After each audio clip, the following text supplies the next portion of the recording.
y el tema de hoy es cómo restaurar tu matrimonio. Vayamos primero a la palabra de Dios, Efesios capítulo 6 y versículo 12. Y la palabra de Dios nos dice, porque no luchamos contra gente como nosotros, sino contra espíritus malvados que actúan en el cielo. Ellos imponen su autoridad y su poder en el mundo actual. Así es, cuando tú tienes problemas en tu matrimonio y tú sabes que tu esposo o tu esposa te es infiel con una o con varias personas, esta persona está muerta espiritualmente. Él o ella no tienen amor ni temor de Dios. Solo piensan en ellos mismos. Piensan en el placer y el gozo de su carne. Y no saben que están muertos en vida. Con ellos no debes tú de pelear, sino que debes de identificar que ya no son ellos. Aquella persona que te amaba, que conociste, que era todo para ti, está poseída por uno o más espíritus del mal, porque en cuanto pecan, moran en ellos espíritus. Suponte que esta persona se involucró con otra persona y esta persona ha tenido 1, 2 o 3 amantes. Entonces, esta persona se acuesta con los amantes que ha tenido esta otra persona y así sucesivamente. Entonces vienen a ser legiones a habitar en aquel cuerpo. Es por eso que pierden todo amor por los demás y no tienen compasión y arremeten contra ti con odio.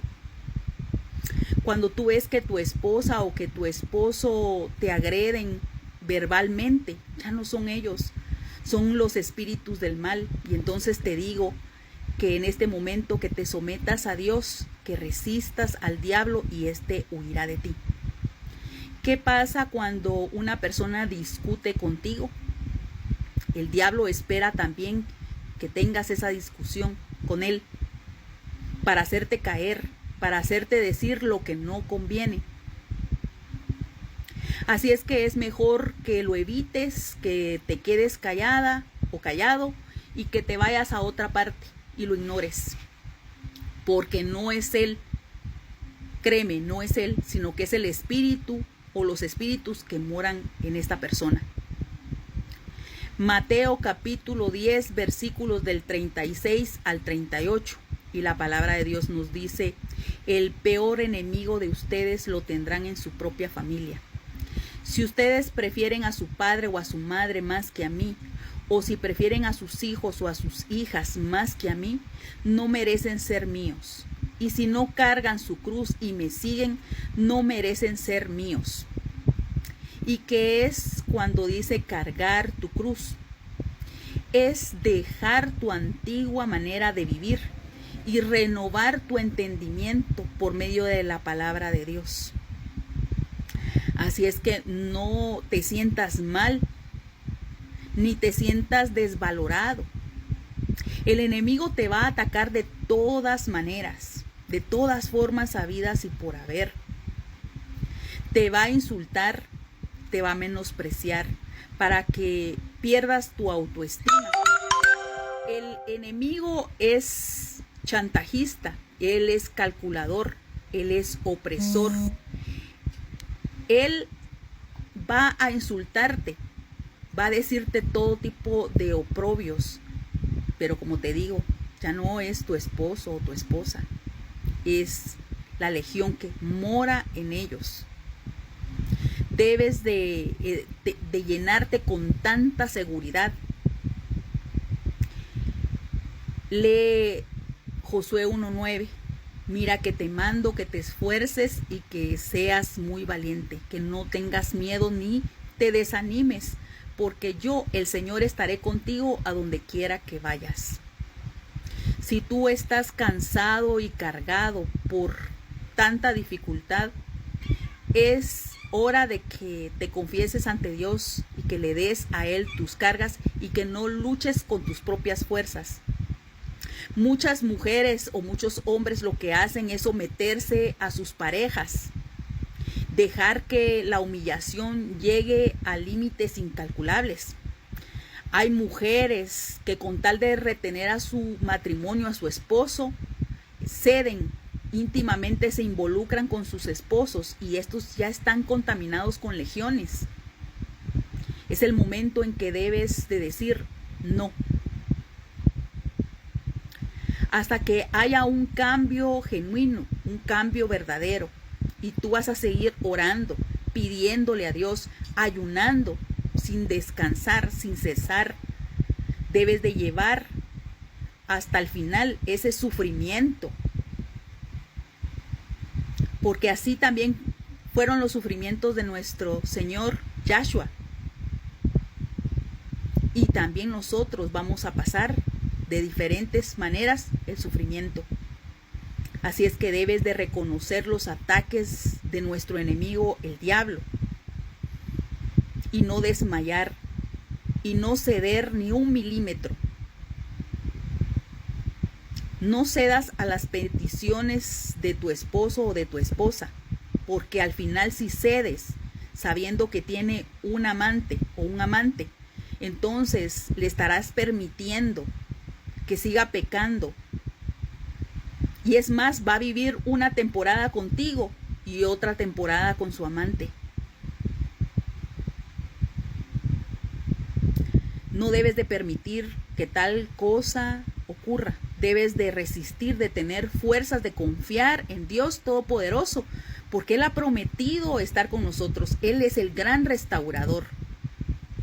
Pero debes de tener fe. Hebreos capítulo 11 y versículo 6 dice, pero sin fe es imposible agradar a Dios, porque es necesario que el que se acerca a Dios crea que le hay y que es galardonador de los que le buscan. O sea que Él premia a los que lo buscan. Entonces no debes de perder tu fe ni tu esperanza, a pesar de las dificultades, de los problemas abismales, y que tú dices, esto ya no tiene solución. Es el enemigo que te está susurrando. ¿Pero acaso hay algo imposible para nuestro Dios? No lo hay. Tu fe es el que va a activar que lo que tú le estás pidiendo se dé. Que Él te lo conceda. Él va a permitir que el enemigo haga muchas cosas en contra de ti para saber si de verdad tienes fe, para saber si de verdad confías en Él. No te dejes amedrentar. Vayamos a unos ejemplos. Y si no me alcanza en este, vamos a hacer otro video más. Mateo capítulo 8, versículos del 23 al 25. Jesús subió a la barca y se fue con sus discípulos. Todavía estaban navegando cuando se desató una tormenta tan fuerte que las olas se metían en la barca. Mientras tanto Jesús dormía. Entonces sus discípulos fueron a despertarlo. Señor, sálvanos, porque nos hundimos. Aquí Jesús nos está diciendo que debemos de quedarnos quietos, que no debemos de tener miedo, que debemos de confiar, ya que si Él vive en nosotros, Él va a hacer por nosotros. Él va a calmar esos problemas, esas tribulaciones.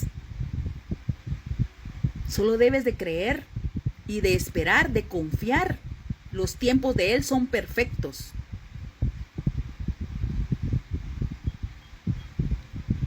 Lucas capítulo 6, versículos del 43 al 45.